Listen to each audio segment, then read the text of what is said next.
সিংহ সিংহ একটা সিংহ ঘন্টায় ছুটতে পারে 90 কিলোমিটার বেগে। কত কিলোমিটার? একটা হরিণ একটা হরিণ ঘন্টায় ছুটতে পারে 100 কিলোমিটার বেগে। তাহলে কে জোরে ছুটে? জোরে বলতে হবে। সিংহ কত কিলোমিটার? হরিণ। তারপরেও হরিণটা 100 কিলোমিটার বেগে ছোটার পরেও সিংহটার কাছে সে ধরা পড়ে যায়। এর কারণ সিংহ যখন ধরার জন্য ছোটে সে শুধু সামনে তাকায়, সে পিছনে তাকায় না। আর হরিণ 100 কিলোমিটার বেগে ছোটার পরেও সে ধরা খেয়ে যাবার ভয়ে বারবার পিছনে তাকায়। আর পিছনে তাকার কারণে ওর গতিটা স্লো হয়ে যায় আর সিংহের হাতে বধ হয়ে যায়। পিছনে তাকাবার সময় আমাদের নাই, চিল্লায় বলো ঠিক কিনা? আমরা অহংকার শিখি নাই, আমরা হিংসা শিখি নাই, আমাদের বুকে আছে। সহজভাবে ইসলামকে উপস্থাপন করো, ইসলামের শিক্ষাটাকে জটিল করে উপস্থাপন করো না। সুবহানাল্লাহ, কত চমৎকার, কত সুন্দর আমাদের ধর্ম। তিনি বলেছেন সহজ করো, কঠিন করো না, সুসংবাদ দাও, মানুষকে দিন থেকে ভাগিও না। সুবহানাল্লাহ বলেন। তাহলে বিশ্বনবী মানুষকে জান্নাতের সুসংবাদ দিয়েছেন। He was the bearer of glad tidings, জান্নাতের সুসংবাদদাতা। তিনি এমনভাবে জান্নাতের নাজ নেয়ামতের চিত্রায়িত করেছেন, উপস্থাপন করেছেন, সাহাবাদেরকে তিনি জান্নাতের পাগল বানিয়ে ছেড়েছেন। পড়েন সুবহানাল্লাহ। আমরা তো টাকার পাগল, ক্ষমতার পাগল, দাপটের পাগল। বিশ্বনবীর সাহাবারা ছিলেন আল্লাহর জান্নাতের পাগল। কিসের পাগল? আমরাও আল্লাহর জান্নাতের পাগল হতে চাই কি চাই না? সবাই বলুন, জান্নাতের পাগল হতে চাই কি চাই না? বিশ্বনবী সাহাবাদেরকে জান্নাতের পাগল বানিয়েছেন। বদরের ময়দানে এই পাশে কোরাইশ, এই পাশে মুসলমানেরা। বিশ্বনবী জালামাই ভাষণ দিলেন, বললেন কুমু ইলা জান্নাতিন আরদুহাস সামাওয়াতি ওয়াল আরদ উইদ্দাত লিল মুত্তাকিন। ও আমার সাহাবারা, ওই জান্নাতের দিকে ছোট, যেই জান্নাত আকাশ জমিন বিস্তৃত। তোমরা দেখতে পাচ্ছ এটা বদরের ময়দান না, এটা আল্লাহর জান্নাত। আওয়াজ করে পড়েন আল্লাহু আকবার। বিশ্বনবী বললেন ছোট ওই জান্নাতের দিকে, যে জান্নাতের বিস্তৃতি আকাশ জমিন বিস্তৃত। বিশ্বনবীর এই কথা শোনার পরে এক আনসারী সাহাবী সাইয়েদনা উমাইর ইবনুল হুমাম রাদিয়াল্লাহু তাআলা আনহু খেজুর খাচ্ছিলেন। তিনি বিশ্বনবীর দিকে তাকিয়ে কথা শুনছেন আর খেজুর খাচ্ছেন। যখন বিশ্বনবী বললেন জান্নাতের দিকে ছোট, যে জান্নাত আকাশ জমিন বিস্তৃত, বিশ্বনবীর কথা শোনা মাত্র সাইয়েদনা উমাইর ইবনুল হুমাম বললেন বাহ বাহ। কি বললেন? বাহ বাহ, মানে চমৎকার, মাশাআল্লাহ, চমৎকার। আমরা ইদানিংকালে চমৎকার কিছু দেখলে ইংরেজিতে বলে ফেলি না, ওয়াও ওয়াও, বাহ বাহ, মাশাআল্লাহ।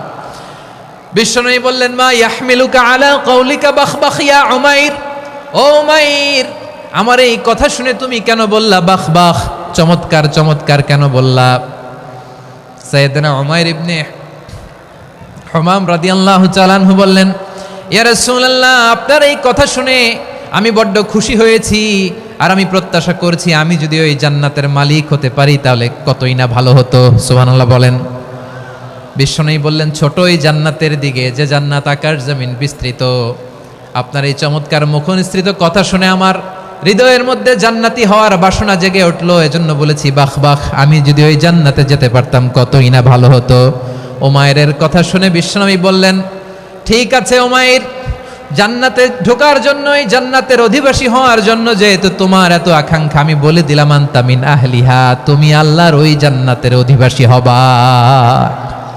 যাও উমাইর, তুমি ওই জান্নাতের অধিবাসী, ওই জান্নাতে তুমি ঢুকবা, তুমি জান্নাতি। তার মানে সহজ কথায় তুমি জান্নাতি। সুবহানাল্লাহ বলেন। যখনই বিশ্বনবী বললেন জান্নাতি, সাইয়েদনা উমাইর রাদিয়াল্লাহু তাআলা আনহু খেজুর খাচ্ছিলেন আর মনে মনে ভাবে, বিশ্বনবী যখন ওয়ারেন্টি দিয়েছে, বিশ্বনবী যখন গ্যারান্টি দিয়েছে আমি জান্নাতে যাব, তাহলে হাতে তো এখনো 3টা খেজুর বাকি। এই 3টা খেজুর যদি খাই তাহলে জান্নাতে ঢুকতে দেরি হয়ে যাবে। সুবহানাল্লাহ পড়েন। হাতে কয়টা খেজুর? 3টা খেজুর। বিশ্বনবী বললেন উমাইর আনতা মিন আহলিহা, তুমি ওই জান্নাতের অধিবাসী, তুমি জান্নাতি।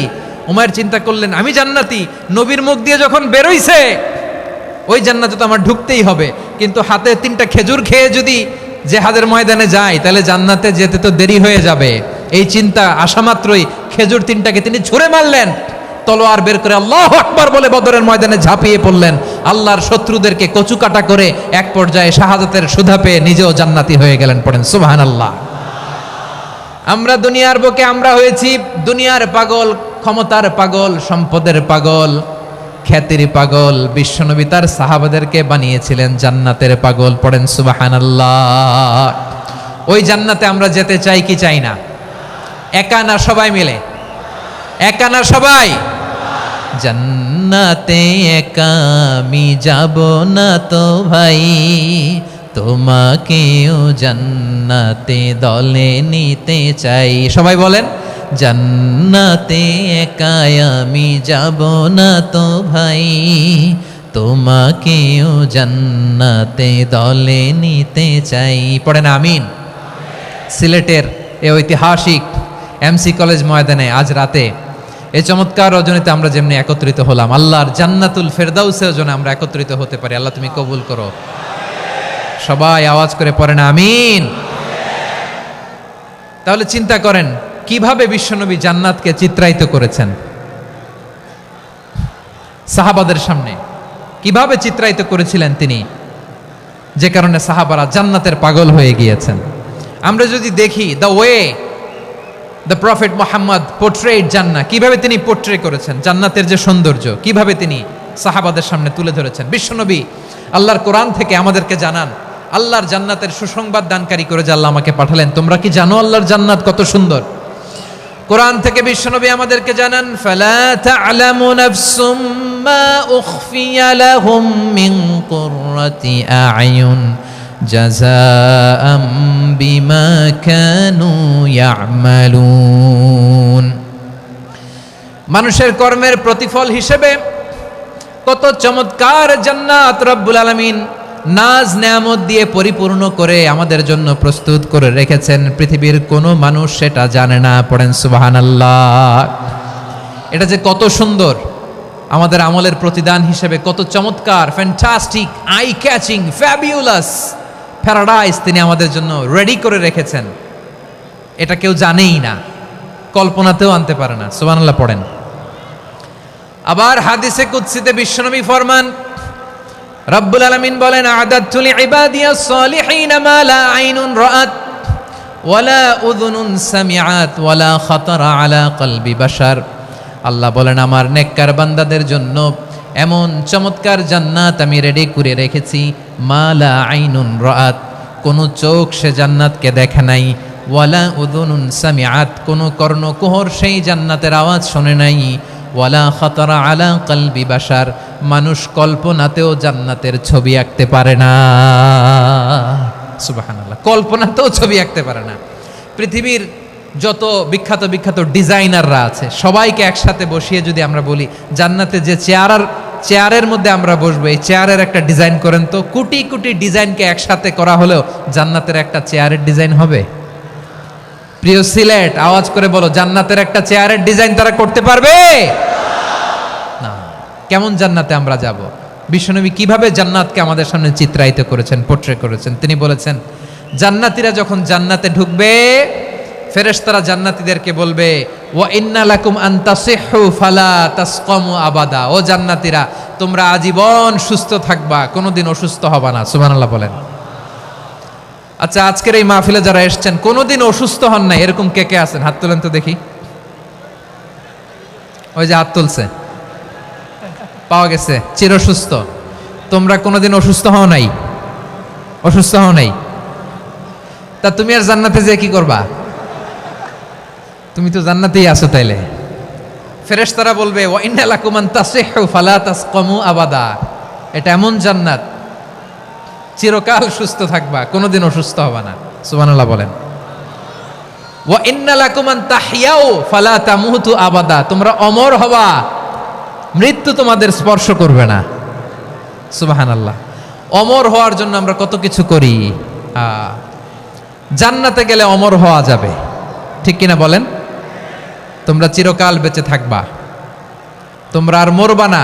ওয়া ইন্না লাকুম আন তাশিব্বু ফালা তাহরামু আবাদা। তোমরা চির যুবক থাকবা, আর বার্ধক্য তোমাদের স্পর্শ করবে না। সুবহানাল্লাহ বলেন। এই দুনিয়ার সুখ আনন্দকে নষ্ট করে দেয় বার্ধক্য। মানুষ বুড়ো হতে চায় না।